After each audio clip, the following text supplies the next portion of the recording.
The Denver Broncos aren't just talking about a comeback anymore.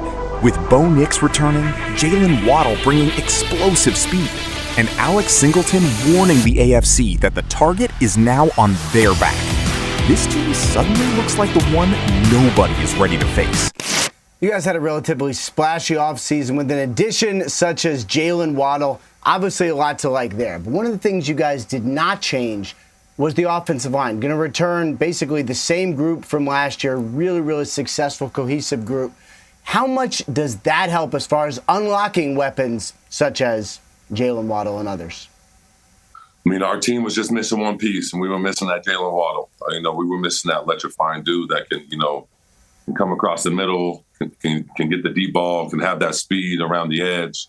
When we hand it off to him, when he comes in motion, and all of the above. I mean, the dude is electrifying, and he's one of the nicest dudes I've ever met. And I know him in Cortland, which I've had a relationship with Cortland for so many years, and seeing what he can do. And those two are just freaks of nature, man. I mean, it's going to be really hard for defenses to try to scheme us up when you have two electrifying receivers like that. And then you got Marvin Mims, you got Pat Bryant, and you talk about a receiver core that's just humble and hungry and ready to rock and roll by two leaders in Cortland and Waddle. So I'm so excited he's a part of our team. He brings that juice. He brings a smile on his face every single day, and having him in the huddle is electrifying. And we couldn't be more blessed to have a guy like that, a big time playmaker for us. And definitely when we have this tough schedule coming up for us. Okay, I like hearing that. What do you see as being the biggest area of growth for Bo Nix this season once he does get healthy and get back out there? Well, surprisingly enough, it's got to be with his feet. And when you're in a Sean Payton offense, here's the tricky thing about it is there are so many different three-step drops in Sean Payton's offense. A slow three-step drop, a middle three-step drop, a fast three-step drop. And you have to marry it up with the concept. That goes for 5-step and 7-step.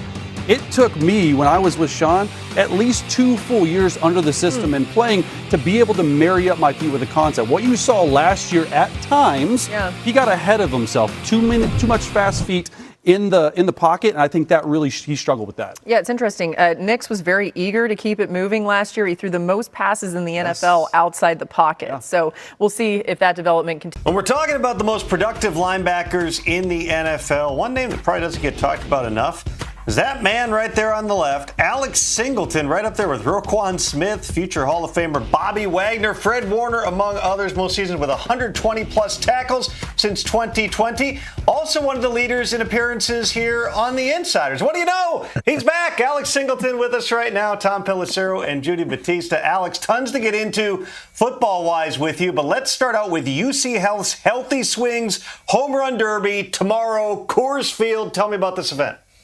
Yeah, it's really exciting. UC Health every year picks a local charity in Denver that they donate money to based off of how badly guys on our team can hit home runs. So it's really cool. This year is for Athletics and Beyond, which is a program that just gives back to the community, uses sports as a way to mentor, young athletes and young men to, just become better people in their community, leadership, mentorship. Everything you need, but using sports as the base and really being able to take over for everything. Okay, we saw the list of some of the guys who are going to participate, lots of your teammates. So don't worry about offending anybody here. Give us the handicap for this. Who is going to win this?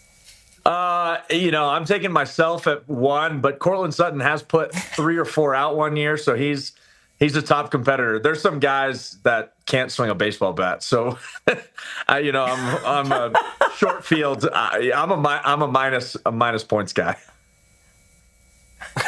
Sometimes when you get real muscled up there, Alex, even that practice we just saw from you, it's like he got so much muscle to get past. It's not always that whippy motion you need to be able to go yard, but still. Good luck to you. Fantastic event. Speaking of healthy swings, you went through a lot health-wise. Last year, diagnosed with testicular cancer. Somehow you were able to get back on the field. I can't imagine you were 100%. How do you feel now, and what are your expectations for yourself here as we roll into 2026? Yeah, I feel incredible. The fact to just say my body's not battling cancer this season is, special on its own. So to be fully recovered from that, recovering from the ACL 2 years ago, being 100% right now is really exciting. I'm, expecting my best year so far, even at the age of 32.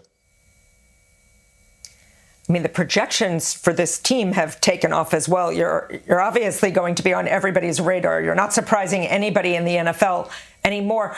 What has Sean Payton told you guys about how to handle that different dynamic for this team?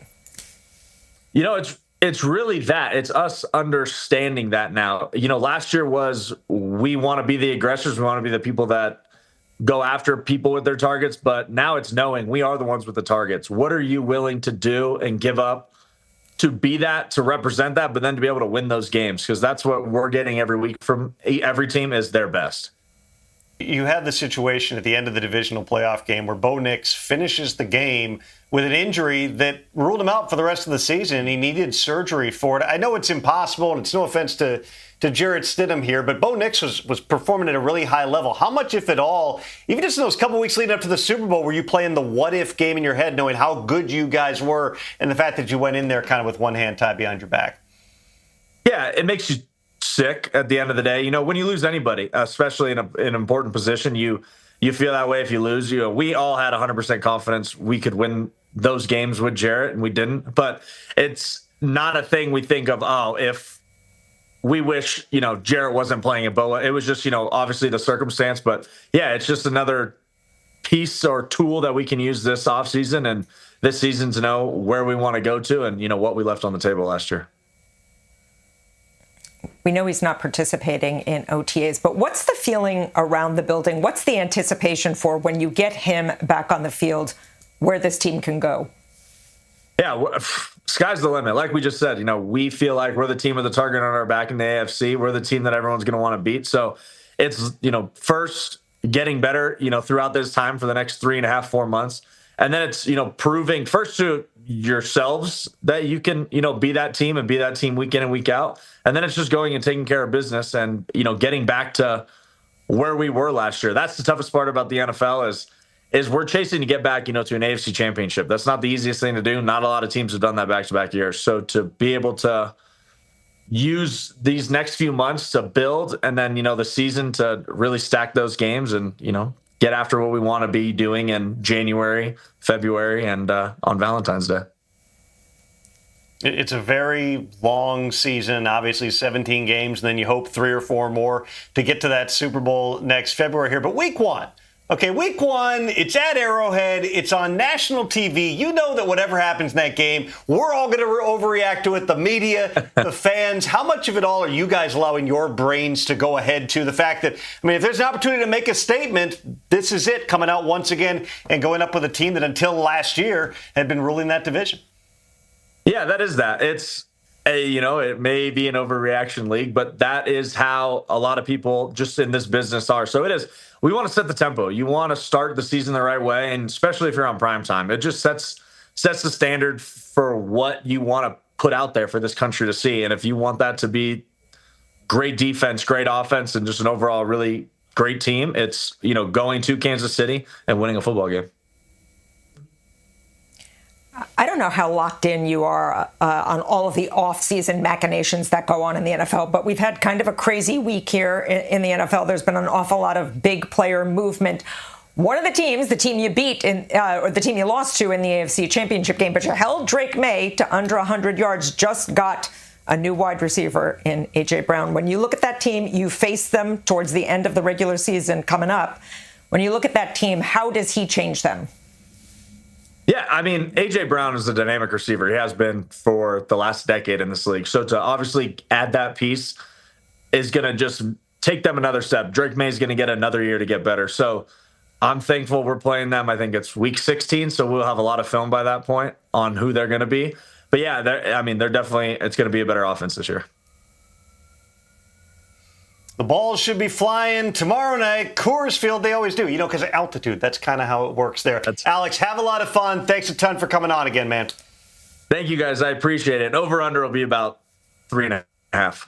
Yo, mic check 1 to 2, -1, -2. Game over for this video, folks. Smash that like button, drop a comment, and subscribe to stay in the huddle for more. This is NFL Madness, bringing the heat and signing out.